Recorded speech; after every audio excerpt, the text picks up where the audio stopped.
Right, guys. Fulham have just beaten Chelsea by 2-1 in another really impressive performance by Fulham. And performance from Chelsea that, I don't know, until they went down to 10 men, it wasn't horrendous. They started off the game as the better side. I don't think anyone can deny that. And João Felix actually looked like their best player in the first half. I thought he had a really good first half. The only thing you could possibly pick at in his performance was the shooting or the finishing anyway, because he was doing really well to get into good situations, causing all sorts of problems, winning free kicks, causing fouls from players like Robinson and Palhinha, Willian as well. So yeah, causing all sorts of problems and had a good game. More to come on him.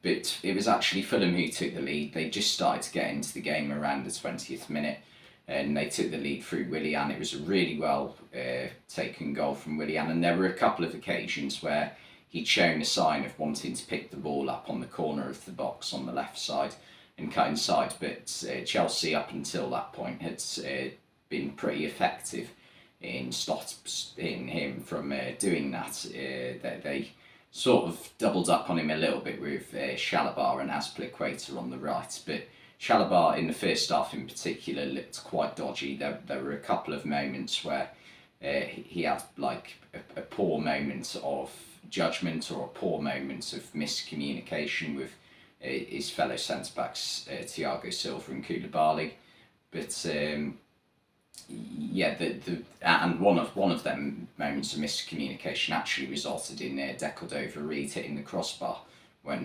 Vinicius intercepted a poor header that was meant to go to Koulibaly. But yeah, Willian took his goal brilliantly. It did take a bit of a lucky deflection off Chalobah to take it right into the corner off the post, but yeah, it was a well worked goal, and you could see he'd been wanting to try and do that from the very off of the game.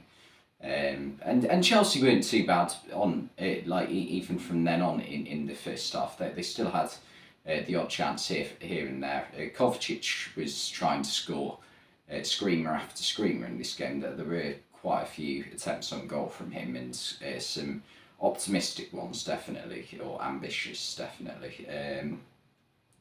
But yeah, Chelsea weren't too bad. First half is the main thing to highlight.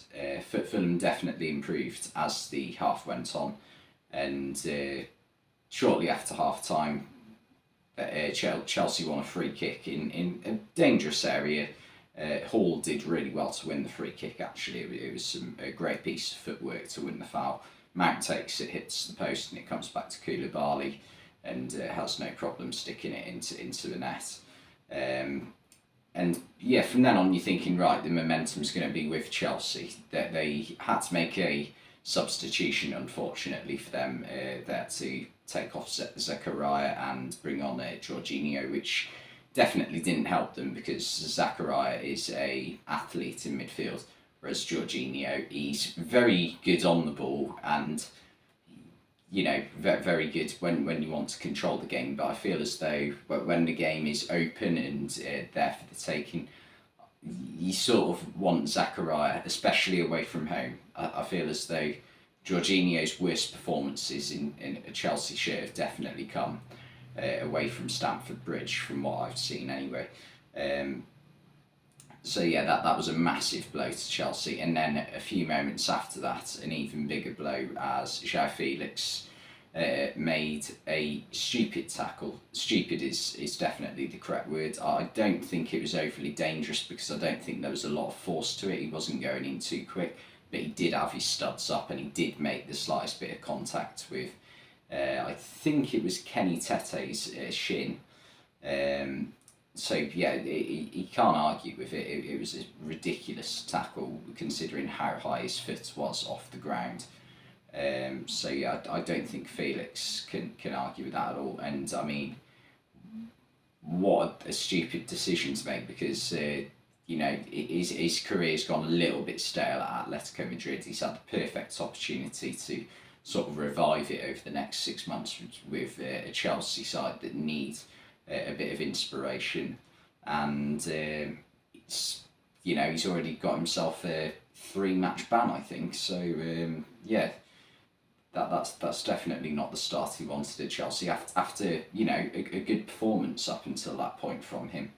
He was definitely Chelsea's best attacking player in the team. Havertz didn't do too badly, but Mount wasn't overly involved. And even the subs, when they came on, they struggled to really make an impact. So yeah, big blow to Chelsea. But Fulham, from then on, you're thinking, right, so it should only be a matter of time now. They've got the crowd spurring them on. And it came from a brilliant cross from Andreas Pereira. Carlos Vinicius up front, filling in for Mitrovic. Timed his run superbly, and it was a brilliant cross. And Kepa, once again, we see with Kepa that he gets caught in no man's land. This is Kepa's problem, his decision making. He's a good shot stopper, but he never knows when to come for crosses. Is his main problem from what I see in his game. And often, if he does come, he'll fumble it. So yeah, it's just another reason why Kepa isn't at a high enough level to be considered world class.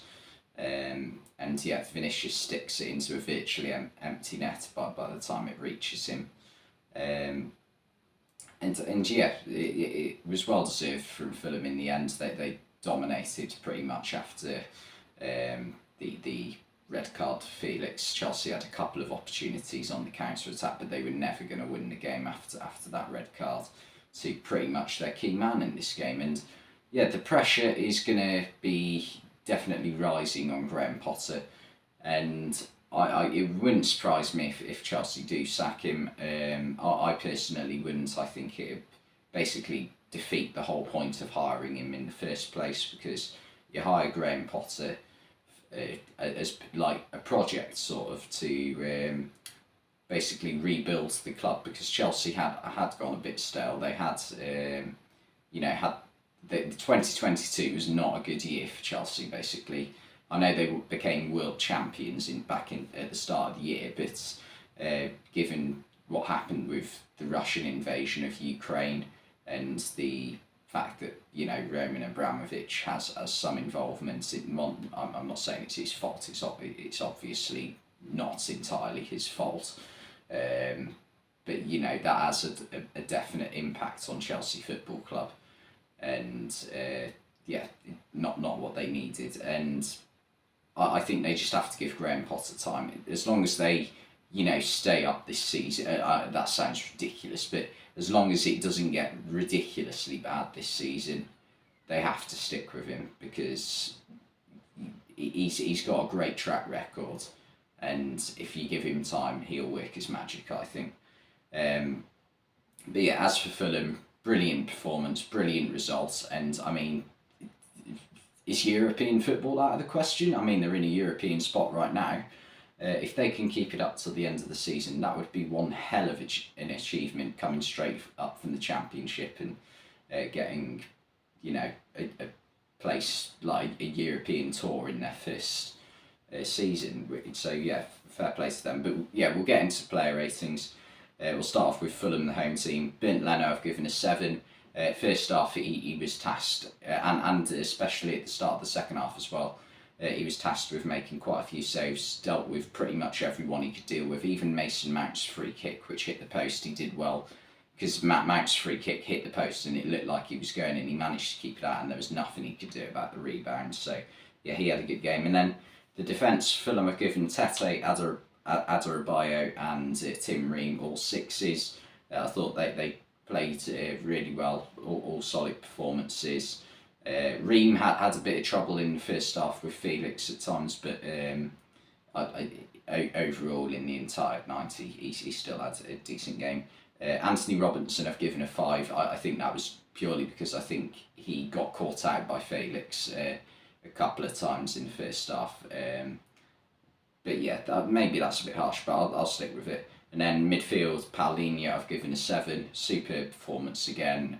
Just does what he does, wins the ball back from the opposition constantly. and starts attacks for his team. So brilliant performance, and a player who's having a brilliant season in his first year in the Premier League. Harrison Reed have given a 6. Again, all-round solid performance, nothing spectacular, but definitely helped his team to win this game. Reed have given a 7. Really unlucky not to get the first goal in this game, and caused Chelsea a lot of problems down the right. And then my man of the match I've given to Andreas Pereira. Again, and like Palhinha, a brilliant cheap signing this summer. I can't believe they got both these players for 30 million combined.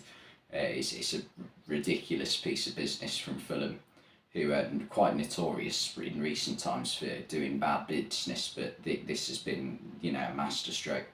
And Pereira set up the winner for Carlos Vinicius, and looked a threat whenever he got on the ball. So I've given him man of the match. Willian, I've given a 7. Took his goal brilliantly and offered a threat on the left at all times pretty much. Definite 7. And Vinicius, the guy who scored the winner, I've given a 7 as well. Took his goal well, and wasn't hugely involved throughout the game, but still stretched the Chelsea defence at times and made it a lot easier for Fulham to break down the back three of Chelsea. And in the first half, in fact, he was the whole reason the chance for Reed came when he, latched onto Chalabar's, poor header. And then on to Chelsea. Kepa, I've given a 5. I've already said it was poor for the second goal. I didn't think there was a whole lot he could do about the first, given the deflection, but the second, it was poor. Chalabar, I've given a 5 as well. There was nothing he could do about the deflection for the first goal, but there were so many times in the first half where he just looked really dodgy, and it wasn't a good game for him at all. Thiago Silva, I've given a 6, as well as Koulibaly, actually. Koulibaly was in the right place to score his goal, and didn't defend too badly, in all honesty. But Thiago Silva, it's very rare you see a poor game from him, and just makes a lot of things look effortless, and definitely wasn't at fault for either goal. So 6 is definitely deserved. And then the wing backs, Azpilicueta and Lewis Hall, I've given both 6s. Provided a lot of energy for Chelsea, and Hall won the free kick to set up Chelsea's goal. And Azpilicueta, considering he definitely isn't a wing back, still put in a solid shift, and I think stopped on many occasions Anthony Robinson from joining in with the Fulham attack down the left. So I thought he had a good game. And then in the middle, Zakaria and Kovacic, I've given both 6s because they performed quite well. The Chelsea midfield looked quite solid until Zakaria did unfortunately come off injured.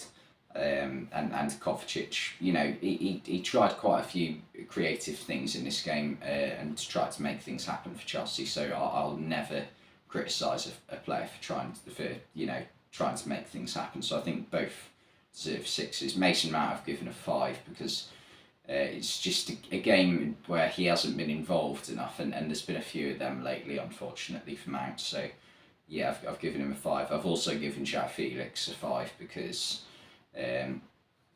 he was brilliant in that first half. If we take away the red card, I'd probably consider giving him a 7 because his performance in the first half was so good. But it was a moment of madness to get sent off. So I can't give him any more than a 5. Havertz, I've given a 6.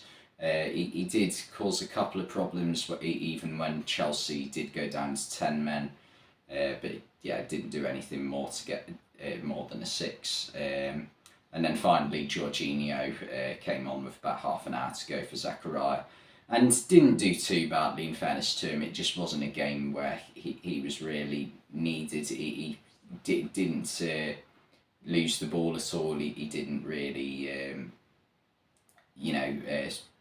weaken Chelsea, but he just didn't provide the athleticism. So I've given him a 6 because I don't think it was that bad a performance when he came on the pitch. But massive result for Fulham. Thanks for watching this video, and I'll see you next time.